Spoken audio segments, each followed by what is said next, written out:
Hello, and welcome to the Sean and Renee Show. I am one of your hosts, T. Renee. And I am Nisha LaShawn. And we are so excited to get to the nitty gritty of this topic today. This right here, Ryan Coogler. You did your thing, bro. You did. You did your thing. Indeed. We got to give you your flowers today. We got to break this thing down. Yes. We got to talk about the cultural impact. Yes. We got to talk about Michael B. Jordan, Smoking Stack. Which one you want? I'm going to go with smoke. Really? I want some smoke. I want smoke, girl, too. Give me the smoke. Give me the smoke. Stack, you play too much. I ain't got time for that. I need something serious. Need somebody real serious about me, okay? Yes. Some smoke. Pistol whip somebody on my behalf, okay? Shoot somebody in the butt because you playing too much outside. And the little girl told you. Listen. Who this truck belonged to. We just kidding. We're not toxic. No. But we for real at the same time. So anyway. Yeah. Today we're going to talk about the movie Sinners because it was really a good movie. A lot of people I've been hearing since it came out had their reservations about the movie, but I can honestly say that I was pleasantly surprised by the storyline. Let's pick up on that first because you and I both identify as Christians and not just saying it out loud, like we actually live our life that way. Correct. So there's a lot of conversation around whether or not people who are believers of Christ, children of God, if we should partake in this sort of entertainment. Correct. And I would like to know your thoughts on that. What do you think about the person that says it is tampering with your spirit?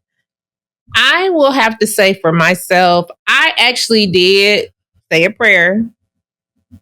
Just talk to God and say, Lord, just don't let this movie bother me after I see it, because I knew it had some horror parts to it, but I didn't let it like bother me. So I just said a prayer and said, Lord, I'm going to see this movie. I'm not sure what I'm in for. I know it has a little horror to it, but don't let it bother me after I finish viewing it. Because I don't watch horror movies or anything. I don't pay people to scare me. I'll say that. But what I found before and after I went to see it, people were like, oh, why would you go see a movie called Sinners? If you a child of Christ, you don't need to go see nothing that's talking about sin. And I'm just like, that's hypocritical. Because we are on a daily walk with Christ every day. We fall short daily. So putting your stake or your flag in a movie, to me was just a little bit hypocritical.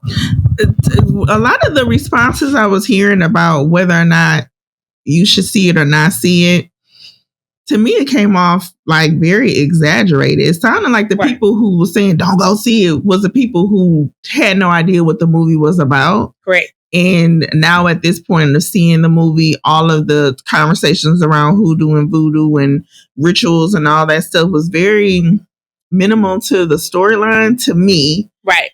From what I was viewing, it had its moments. Right. And she was well aware and empowered through that for her in her life. At that time, it was what benefited her. And there's still a lot of people who live their life that way. I don't want to pretend like here in 2025 it's still not people who practice that. But as far as the overall movie and the conversation, to me, the biggest villain in that movie was racism. Yes. like Hoodoo and Voodoo, are you kidding me? Like the overall villain in that movie, and the thing that I would say as a Black woman at this point in time, the racism is what I had to pray against more than anything else. Correct. Help me not go back to work after seeing this movie and want to body slam somebody from looking at me crazy at the water cooler. So I always try to go into these conversations about faith carefully, because I am well aware the things that is impactful to one person may not impact the next person. Right. This person can have a cocktail with no issue. This person falling down. They're gonna be falling down. Sloppy with it. Sloppy. It's just your vice. You can't do it. Correct. And for some people, horror films is one of their things. They just can't do it because they don't know how to come up out of it. Right. Once they watch it. It's not a one size fit all. Nope. Which is why we shouldn't be so quick to just judge and just, oh my God, just. It was like harsh judgment. Yes. Just based off the title. And I couldn't understand it. I was just like, I get it. The word sinners has prevalence in the community, the church community. We don't want to engage in things that will make us sin. However, if your daily walk every day, you gonna fall short. So, like I said, I didn't understand people hanging their flag just on the title alone. And then this is another thing that's concerning to me. We know that we are to be in the world, but not of it. It's right. Certain things we are not to partake in. There's certain boundaries we cannot cross. But God never told us not to be aware, to not have a sense of awareness of the things that's happening and going on and be in tune to what is happening in the culture. I find it very difficult to minister to people and you have no idea what they're going through currently. Exactly. You have outdated information. So how do you go into the conversation, with the ability to resonate in current time to the current generation if you don't know their struggles? And just look at Jesus. Look who he hung with. Okay. Look at the disciples. Like, let's be real. They were thugged out. From the beginning to the end. They were thugged out. And God went where the sinners were. Those were the people that he was seeking the most. So that's why I didn't understand people staking their flag on that. I didn't understand it either. I didn't understand it either. We just jump too quick sometimes without really pausing to think about the beginning, middle, or the end. Correct. And at the end of the day, this was an impactful film. I'm a lover of the arts. We love music, entertainment, pop culture, all of that. We love the arts. And it's not something that is always welcomed in the church. True. The arts. There's always a level of skepticism surrounding it because it's been bastardized horribly. They have valid points. A huge. They have valid points. Yes. I don't want to seem like I'm expressing that they don't have valid points. No, they do have valid points. Because it's been bastardized. But think about it. In the opening scene, and I'm one of those people, I like the beginning of the movie. Mm-hmm. Work me through. You start me at the end of the movie. They laid the groundwork at the beginning. Yep, and work me all the way to the end. At the beginning, Sammy came in the church. I was just like, this baby then walked in the church. Limping, bleeding, stressed out. Face scratched up. With a broken guitar. Actually, not scratched up. He was mauled in the face. He was mauled in the face. Yeah, it gave me Revenant vibes. Yes. Leonardo DiCaprio. Like, this baby he done been through some trauma. And it all started with him just going to hang out with his cousins, his scheming cousins, who was back in town from Chicago. I love some scheming cousins. Shout out to my scheming cousins. Now let's go back to the beginning of the movie where it laid the ground, where you saw the sketch artwork, and the narrator was explaining that how the gift of music can bring on healing. Like some people, not to get necessarily the gift of music, but certain people who have certain talents within the gift of music can be healers, but it also can attract evil. Correct. I was taken aback when I heard that piece because I'm like, you right. Anytime something good is in place, the presence of evil is always lurking when there is good. Absolutely. And the conversation around, because people were trying to say, okay, hoodoo and voodoo is what saved them. No. In that movie. I did not see that. I didn't see that. I said, where y'all pulling this out of? Because in the beginning of the movie, she literally says music can bring healing, but it also attracts evil. Yeah. Because you have to look at it. His father told him, don't go with your scheming cousin. He told him at the beginning. He told him that, and I think it was it Smoke or Stack that told him, hey, after this, you use your music for the church. It was Smoke. It was Smoke? Okay. Because I was trying to think, like, which one was it? It was Smoke. The irrational rational. Yeah. Yeah. We're going to blame it on PTSD, okay? Yeah. But his daddy told him, like, don't go. And I brought it down to choices. Choices were made throughout this movie, and God gives us free will to make choices. You know what I got out of it?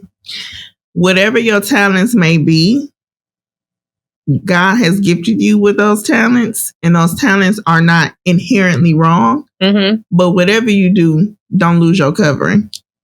Because when you lose your covering, because if you got something good, and anytime there's something good, there's presence of evil that's going to try to snatch whatever good you have. Yeah, we're going to get there because we're going to break it down by break it down. Take us through it. Okay. Take us through it. So we got the opening scene. So when I saw Clarksdale, Mississippi on the screen, I immediately Googled, like, okay, how far is this city from where my parents grew up? 2.5 hours from where my mom was born and 3.5 hours from where my dad was born. So around the corner.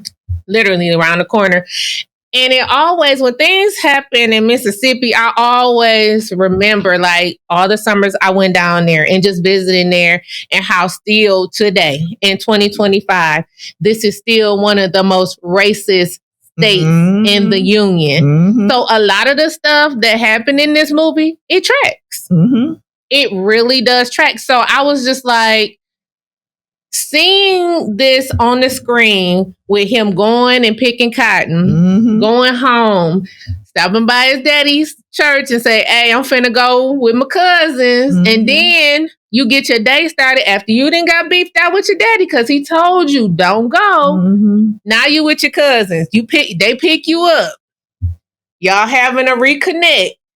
Y'all gotta split up because they trying to open a juke joint after they done met with the most racist man, because the whole bringing it together at the end, they were set up from the beginning. Evil was going to be there at night and in the morning. Yep. There wasn't any way of getting out of it. No, because they were set up from the beginning. Because just they asked that man when they bought that property, had this place been washed down? Has the blood been washed off the floor? What happened in here? And he was trying to be slick with him. They was like, no, our money good.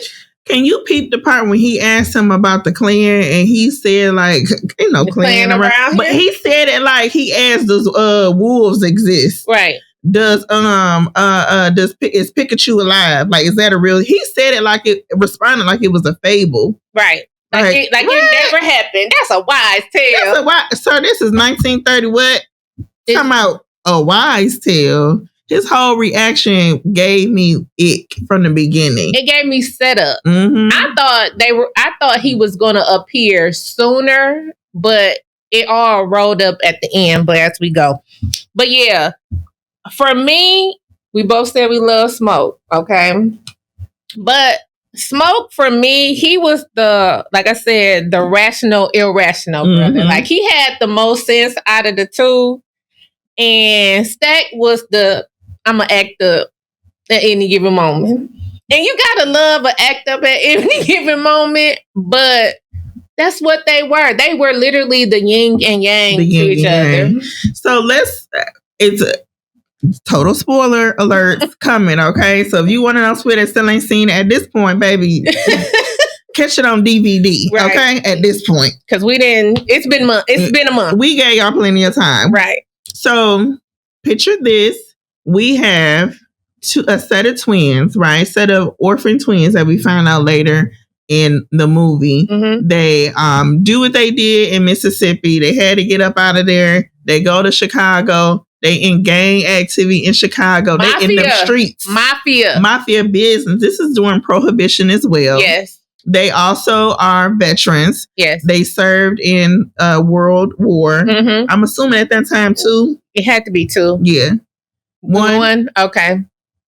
And then they're veterans, but then they still in them streets because what veterans do after the war, you know, at that time, you wasn't nothing waiting on no black man after they get out the war. Absolutely not. So they go work in the North in Chicago, get their money up. No, get they stealing up. Hey, however they got their money, it was owed to them anyway. Reparations. Yeah. They got their money They got it how they could. under salacious activity. We just gonna say that. For real, because the mafia wasn't but a hair behind them. Okay. But they had to go in the deep, deep south. Yeah. To get away. To get away from that. Mm-hmm. So they come back home with all this money and they have the idea of setting up a juke joint because in their mind, hey, we made this money. We're going to bring it back home to our people and we're going to bless the people that's here. And we're going to party. Give them a place to have a good time. Right. They come back down. They buy this land from what we find out is actually Klan members. Yes. They paid them cash. No paperwork whatsoever. Wasn't no deed stamp, nothing. No signature. Just money. Just money. He lets this white man know, hey, y'all come back and try to kill us, but we really gonna kill y'all. Yep. Period. He put it on the floor from the beginning. He put it on the floor from the beginning. That man was giggling and laughing. Ain't no plans down here, sir. This is Mississippi in the 30s. Stop playing. Right. Anywho, they get the property. They start setting up the shop. They go find talent, local talent, people who can perform at the juke joint. One of their own cousins, who's also a preacher boy, Sammy. Yep. He pulled him out the church where he was supposed to be getting ready for a service with his daddy. But he ended up tell him don't go. Going in the streets with his cousins to get this juke joint together. They also come across ex-girlfriends.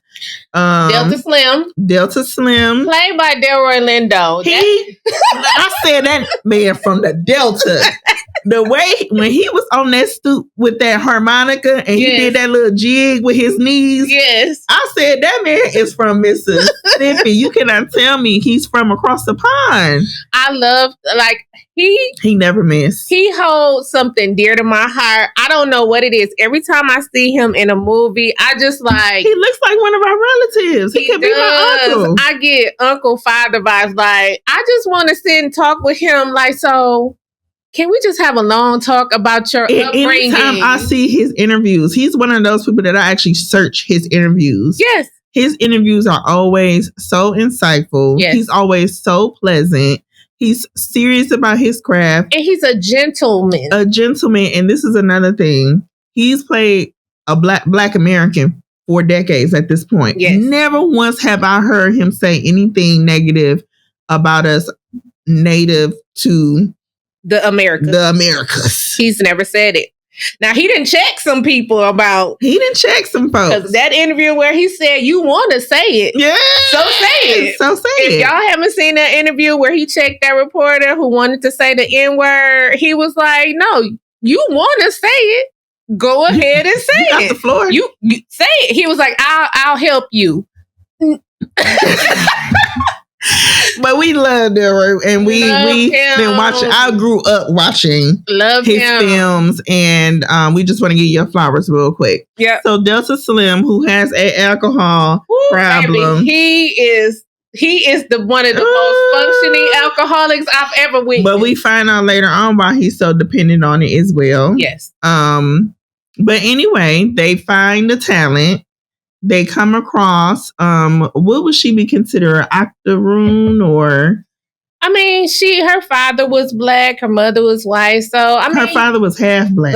I mean, you could say octoroon. Okay. But Mary, you could tell she was passing. Yeah, she was white. We'll just say that. We ain't gonna get into the technicalities of it, but if you want to know what octoroon and all that stuff is, you can use the Googler. Yeah. But she's white passing. Right.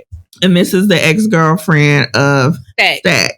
And Stack, it seems as though he set her up really good and basically told her, hey, continue to be white passing because we can't live a life together. And I'm not about to force it. And I'm not about to force it. But on her end, she said, baby, I want you. She said more than baby, I want you. I'm calling you daddy. She checked him. Daddy. She checked him so hard. Daddy. She checked him so hard. Daddy.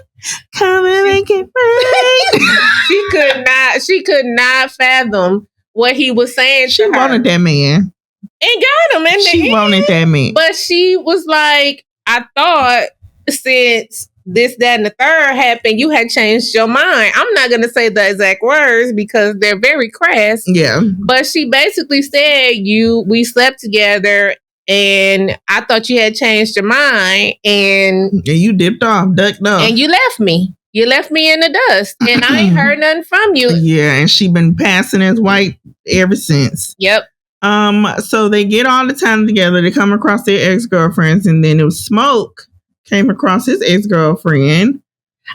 The only thing I wonder, was she an ex-girlfriend or were they separated? 7 years away. Okay. I'm an ex-baby. Okay, now how about this? How many people do you know that are married and then been living separate? I just wanted to know, yes, you can be an ex. Yeah.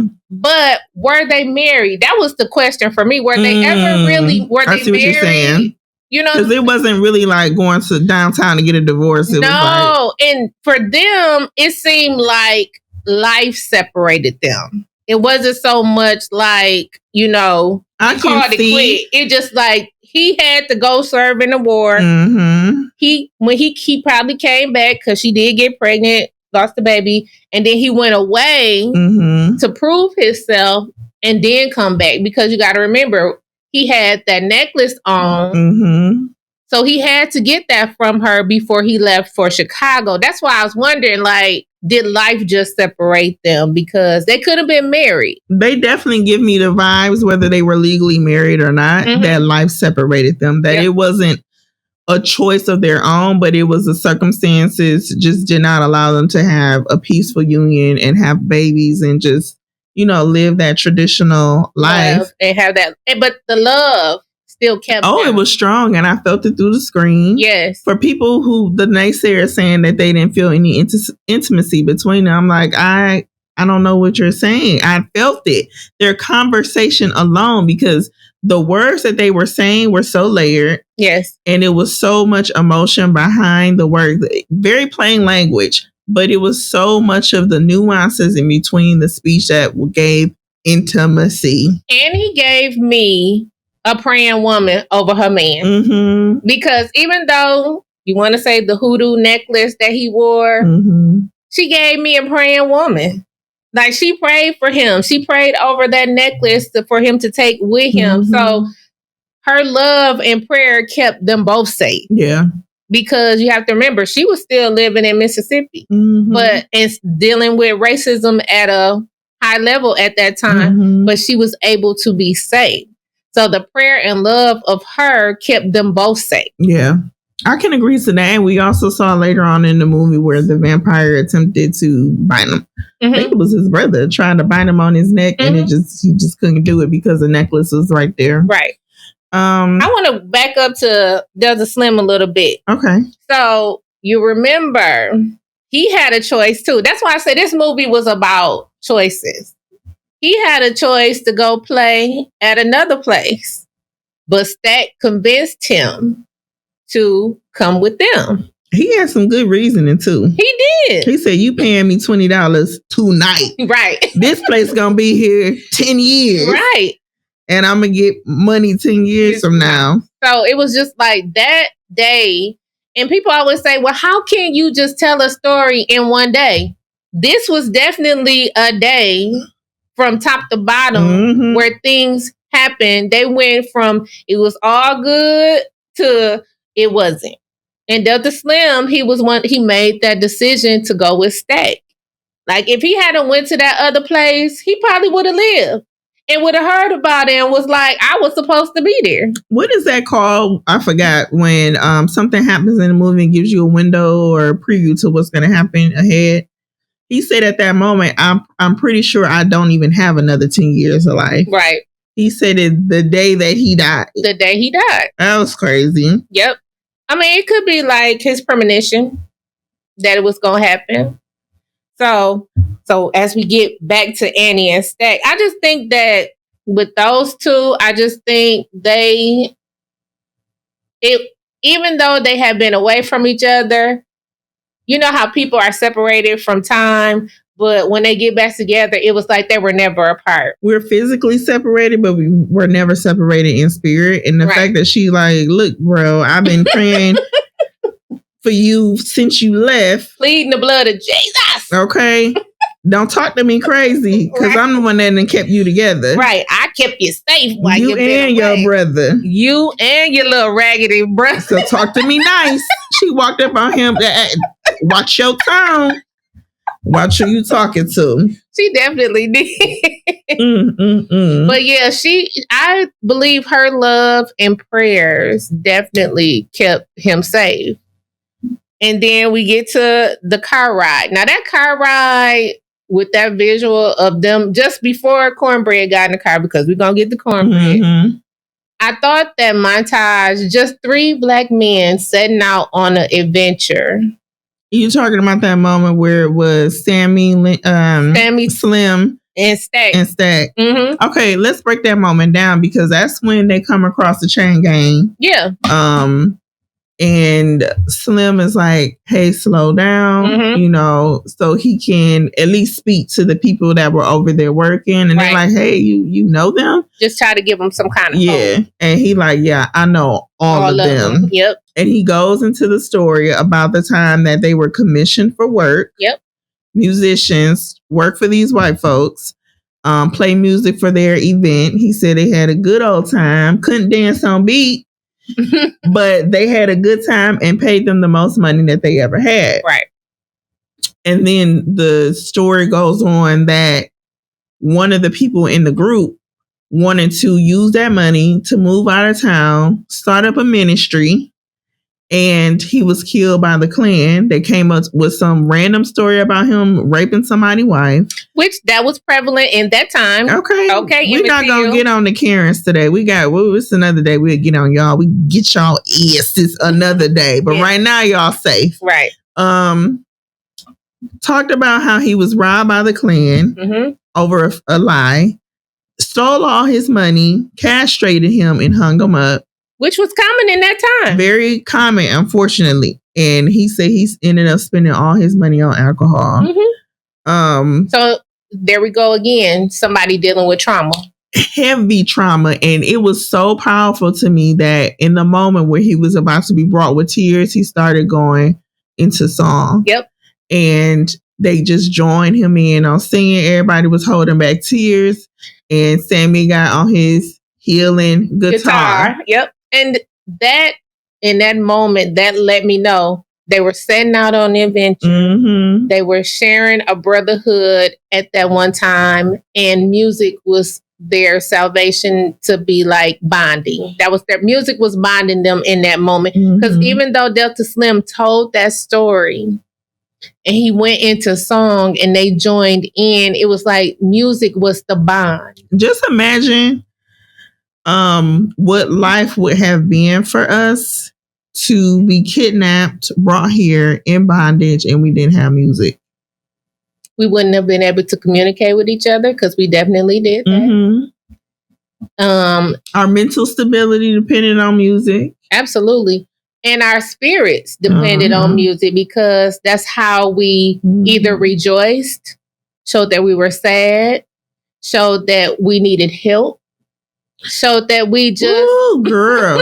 it just... He said, Slim, later on in the movie, the music was the one thing we got to keep with us. Yep. And it wasn't taken away. That they couldn't take away. Couldn't take it. And that's powerful. Because if you think about how we are with music now, we all have that one song. Well, no, we have multiple songs Mm-hmm. that bless our soul or make us happy, can make us cry. We just Because child, put on some Tremaine Hawkins and I bet you I'm gonna cry 2 minutes into the song. Oh Jesus! right. I don't know So what it is about Tremaine. Yeah, music is one of those things where they couldn't take us, even though they stole us.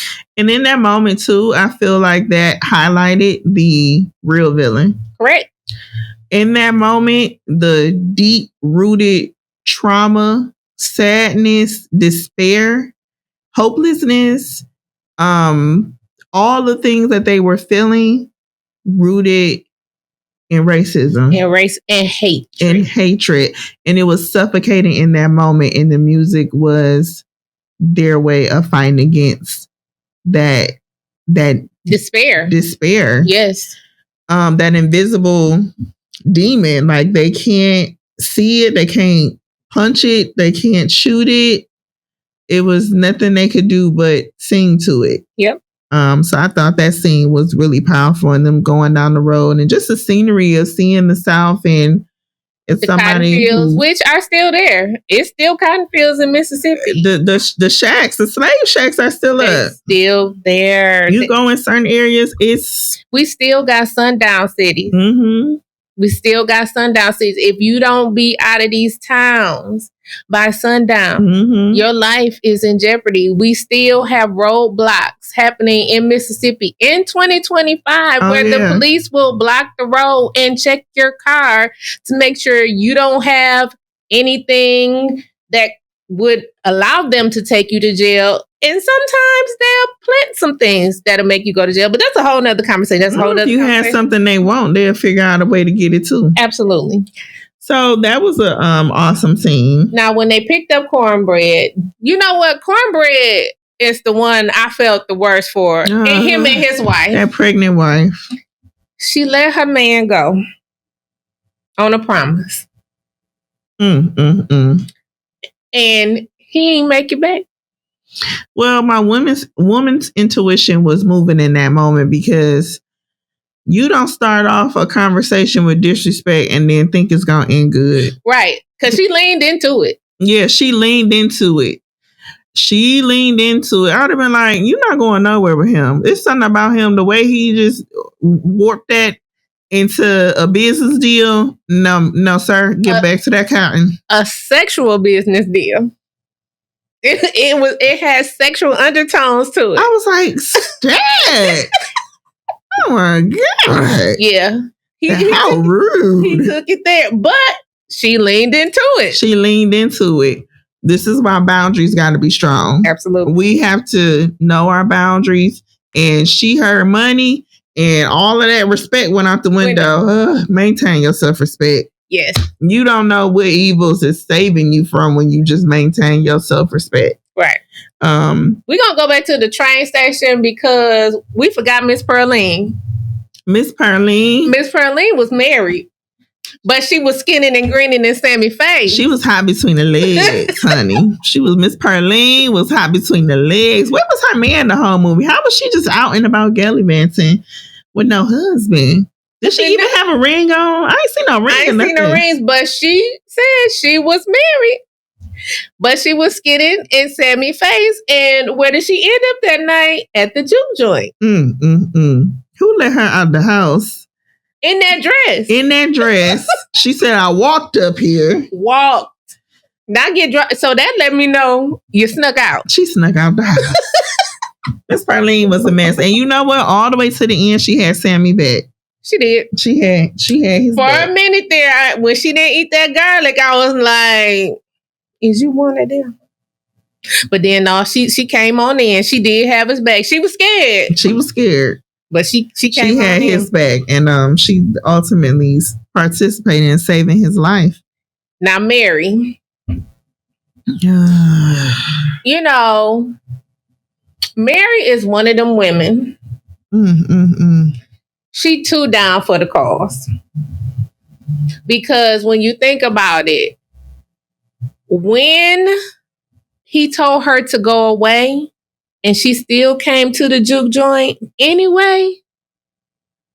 She made a choice. That's why I said this movie was about choices. She made a choice because when she came to the door and Cornbread was like, Mary.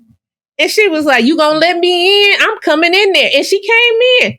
That night was about choices because had she not got on her high horse and had went the opposite direction of that night, that entire night, she would have been, her and Delta Slim, they made choices that night.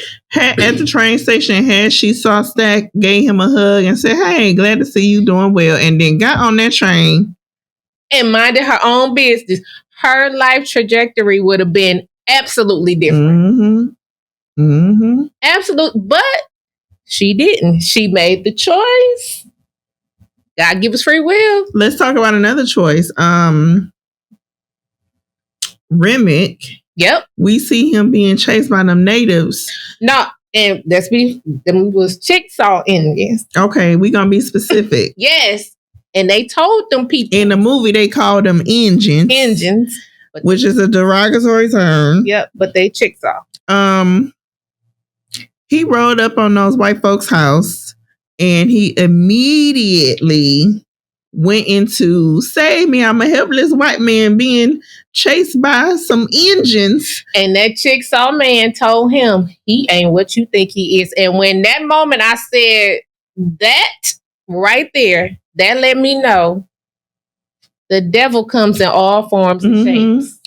This is what I am tripling and quadrupling down on, that racism was the biggest villain because those white folks, as soon as he could identify they were racist, because let's just say Remick was a manipulator, but he didn't come across inherently racist. He said, I'm going to use whatever I want to use, whatever form of deception I can use, which is the devil himself. He's no specific thing. Oh, absolutely. Whatever manipulation tactic he can use to shapeshift, he will utilize.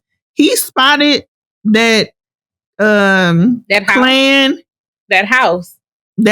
And then he saw that clan hood and stuff. Yep. Sitting on the counter. Because he looked in. He said, oh, y'all one of them. Oh, them Injuns about to kill me. He dropped to his knees at that point. Please let me in. I said, that fool is slick. And see, the thing is, I took from that is when he said, can you please let me in? You got to invite the devil in. Yeah. Yeah, you have to be in agreement with evil in order for it to, however you agree to it, you got to be in agreement with that thing. That's why when we pray, we say to be in agreement with what the prayer is, be in agreement to allowing God to work whatever he needs to work out. Right. But on to the biggest villain. Had racism not been an option of manipulation, she wouldn't have had a reason to trust him. Right. But because I don't like Native Americans and I feel like these people are evil, I'm going to trust you. Even though it's about to kill me. What is that with white folks that kill their own self in order to be racist? That got to be in the DSM somewhere, somehow. They always inheritedly chose to go against their own best interests. That's what I'm trying to get to. She went against her own best interest. And the way that native spoke to her, the way he looked her in her face and said, ma'am, we got to deal with this right now or there won't be another chance. And he is not who y'all think he is. When he said that, I would have paused like, you know what? I did just meet this man. He right there. Get him. I would have pointed him out so quick. But you saw how the Chickasaw people, they left because they was like, let's get out of here because it was finna get dust. They saw that sun. They was like, oh, we can't chase them. No, we got to get gone. We got to head out. And that's another thing. You got to know when to get out the way. Listen. Is that like a brown people thing, black people thing, red people, all the colors? We know when to get out. We know when to leave. Yes. We know when it's time to exit stage left. We ain't looking back. We're not looking back. It is honestly a gift from the Lord himself. It is. So that racism villain Yep. Popped up every chance he Front could. and center. And within 10 minutes, he had turned their whole house out. They was vampires. Turned it out. In 10 minutes, he turned them out. So there was a part in the movie where Smoke goes into the downtown area to get all of the food and stuff for the juke joint. They were frying up catfish later that night and doing some other things. And they came across the shopkeepers. Yes. Who were Asian American. Yes. I don't know. Maybe Japanese. Could be. Okay. We'll just say Asian American. I didn't research it to see exactly, but I remember Ryan Coogler being in the interview saying exactly who he was trying to honor in that moment. But maybe Vietnamese. I don't want to get it wrong, but I'm gonna look back in and see. So he was purchasing items out the stores, and he had a little black girl. Yeah. This part I loved. Yeah. He had a little black girl. He said, "Come here, you want to make some money?" Yep. And he offered her, I think 10 cents a minute to wash his truck. Yeah. And she was like, "Sure, I'll take it." Yeah. He was like, "Wait a minute now. You supposed to negotiate. I need you. You need to know your worth. Right. This is how you negotiate and ask for what you need. What you deserve. What you deserve and what you want." And in that moment, he bargained back and forth with her and they negotiated numbers and they finally agreed to it. And it just made me think of how important it is to teach Black children from the beginning. The beginning. Ask for what you're worth, baby. You better know how to negotiate. And know what you're worth. And know your worth. Yes. Self-worth has to be the first lesson of a Black child. Correct. Our identity is always in the balance. We don't have a lot of validation in this society. Right. On our worth. Even just as humans. Just on the human front, correct. So if you don't train your child up in the household to be able to walk out like a soldier and say, "Wait a minute now, this the big one, not the little one. Right. I'm going to need that 15 cents. And have my money. Have my money. The end. It ain't no at the end of have my money. Have my money. This world will chew up and spit out a Black child if they don't know self-worth. Nope. Every time. And she did her job too. And laid on that horn, baby. She laid on that horn. And I told him it was smoking stacks. And he looked at them like, "I ain't know y'all." And the culprit's talking about, "I ain't know y'all was back in town." He like, "She told y'all." Like, "I ain't believe it. I ain't believe it." Oh, okay. So you got shot in your butt because you didn't believe. They're going to pay the medical bill afterwards. That's why I said Smoke was the irrational, rational brother. He paid the medical bill afterwards. He's like, "You got to get shot. You got to get shot. If they find out it was my stuff, you got to get shot. Because I got a reputation. I can't just let you walk away."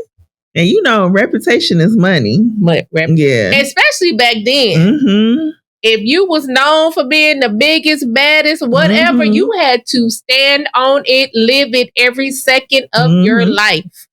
It opened my eyes too that although Black people as a whole were policed, but it was kind of a lawless land when it came to within the community. We didn't have Black people policing Black people. It was white people against us. And then within the community, it was kind of lawless. Everybody was for themselves. And establishing the rules. Because you see, when Smoke shot him, everybody just scattered or kept on going. They kept on going with their day. She came across the street like somebody out there just got shot. Because somebody called for somebody. It was like just walking down the street. It gave me like Wild Wild West vibe. Yeah, that's what it gave me. Yeah. So now we are to the juke joint. That whole night, it was just like Smoke was mad about how everybody was paying. So that led into the whole thing with greed for me, because it's like you started off with you wanted to have a place where your people could have fun. And now you mad that they playing with wooden coins that have no value outside of the city. And then on top of that, when Mary get wind, when Stack tell her that you tripping about the money smoke, and these weird people that came to the door singing that weird ass music. Pick boy Robin clean. And Cornbread looking at him sideways like, what? We ain't doing that. R.I.P. to Robin. We didn't get to see who Robin was in the movie, but R.I.P. Robin, because they picked you clean, bro. Right. And it's just like, Cornbread looking at him like, they singing this weird music. Weird. And again, back to Remick. He was the demon of the movie. Mm-hmm. He fed into the racism of the two people that he eventually turned out. But him keep asking to come in and being denied. It's the same with the devil. He gonna ask all the time. You know, I'll ride with you. I'll come go with you. But you got to make, again, the choice not to let the devil come in. Because that's what it was. They kept telling him like, no, we know it's music being played. It's music we want to hear and hear being played. But what y'all got going on? Y'all go find them white folks and take that folk music. Take that down this the road. This is a blues cafe. I don't know what that is, but take that down the road. We don't want to hear it. But then back to Mary with the greed, when Stack telling her about the money issue, she's like, well, at least I can go see if they gonna pay and if they got the money. We got greed in place because now you finna see if you can strut your stuff and see what they really own. Not only just greed, I think this is a conversation about validation, because she was in a place to where she was grieving the loss of her mother. Mm-hmm. And her mother knew who she was, right? She knew her child was of mixed race. Mm-hmm. I think for her, going into another world and choosing to be white and totally leaving behind that community was something that she was wrestling with deeply, to just totally abandon that part of her. Even though she was majority white, you know, during that time, that one drop made all the difference. It did. And she was grieving the loss of her mother, and now I have to grieve the loss of my blackness. He's telling me to get on this train. Which she should have listened. And she should have listened. But when you have grief going on the inside of you, you don't make rational decisions. Oh, nothing she did that night was rational. Nothing was rational. Her driving force behind that was, I need this man to validate me and to please him. And I'm going to force him to validate me. I know he needs this money. I'm going to show him he needs me, that he's not going to be able to manage this business without me. He needs my whiteness to be able to manage this business, or they ain't going to survive in this town without Miss One Drop. So she go out there, think she about to negotiate something. You didn't got turned out in 5 seconds. Child. It took 5 seconds for them to get you. He gave her them gold coins from Ireland. Them things look like they came straight out of the 17th century. Yep. Her eyes lit up. She said, what the? Let me go back in this New York. She looked at that like, let me go back on in there.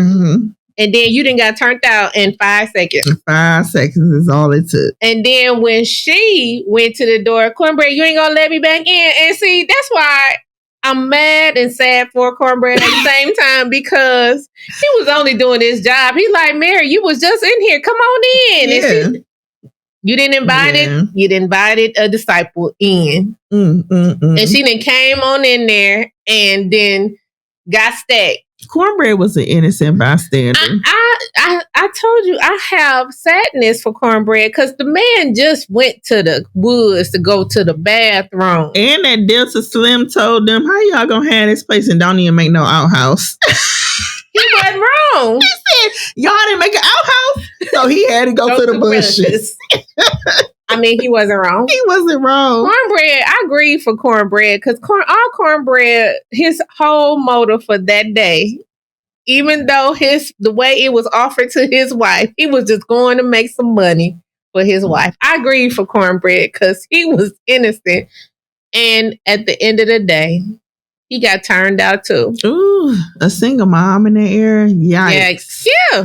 Yikes. Because if you just look at how it all went down. It went from Stack going in the back with Mary.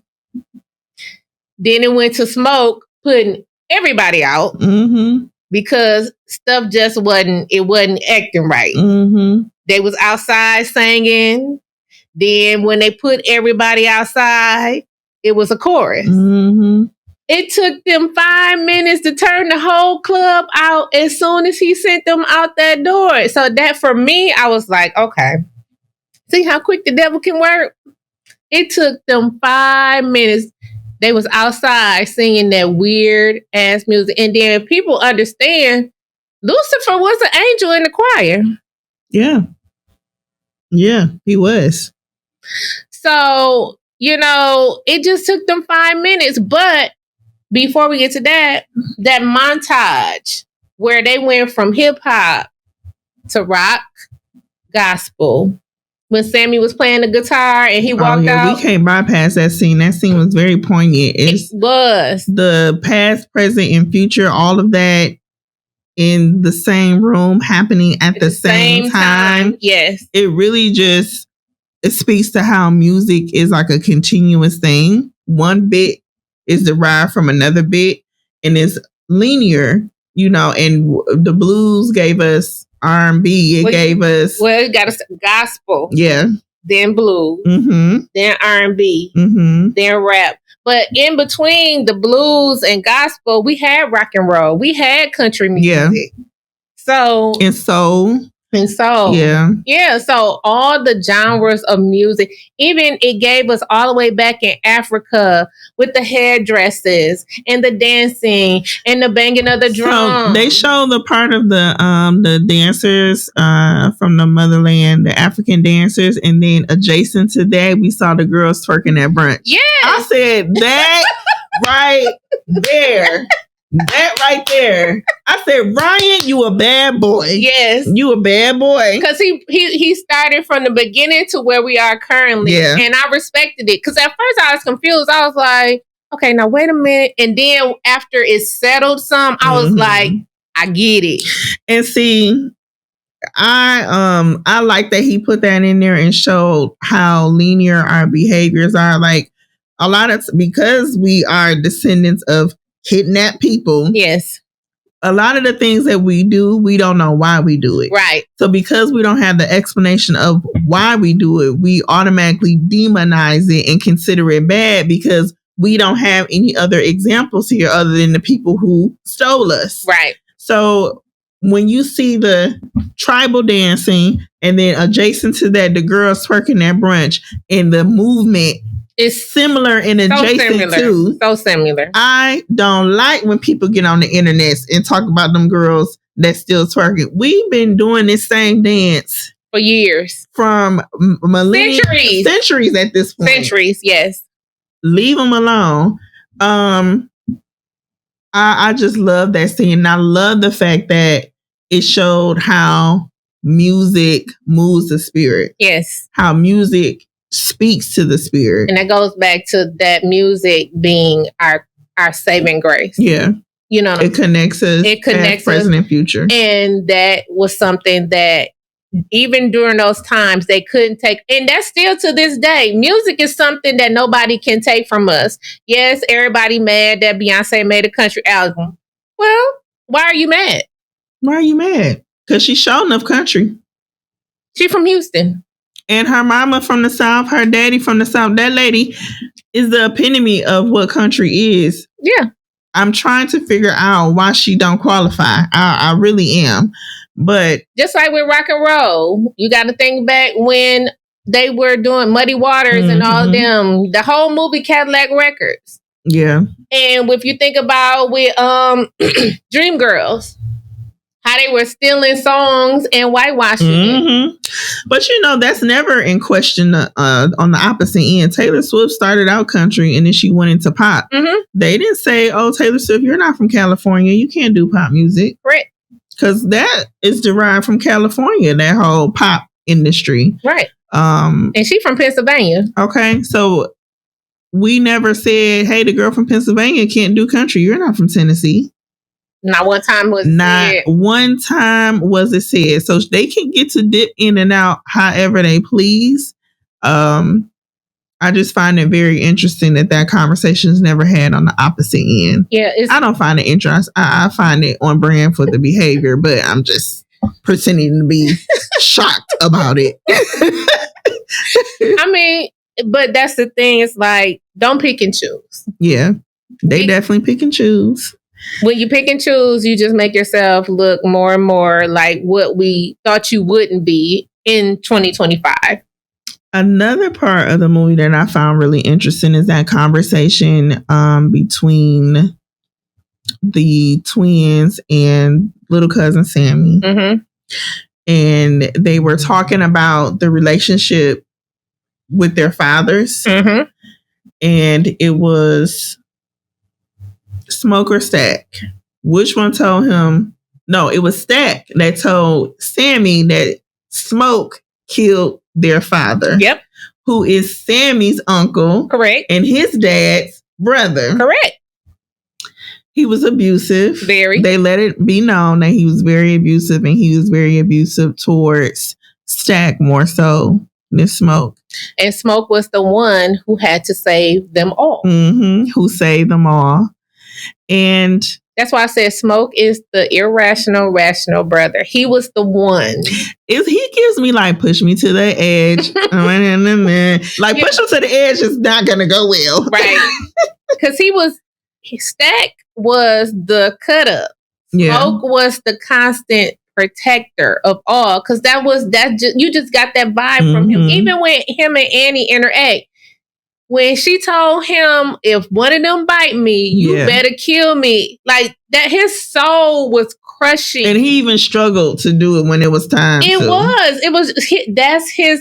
was his whole But MO. she like, I can't be trapped here. I can't. And I'm not going to let you. My baby waiting on me. My baby waiting on me. And I'm not going to let me be trapped here. You going to do it. You got to do it. And that's his whole MO. He was the protector. That was his role. He was the protector. And I was like, oh, yes, protect. Me too. So when they had that conversation about how their father was murdered, essentially, he went on to explain how his brother, he went unconscious and his brother had to like finish it and protect him. Right. I thought about, because he mentioned that their dad came after Stack more than Smoke. And I just wonder what child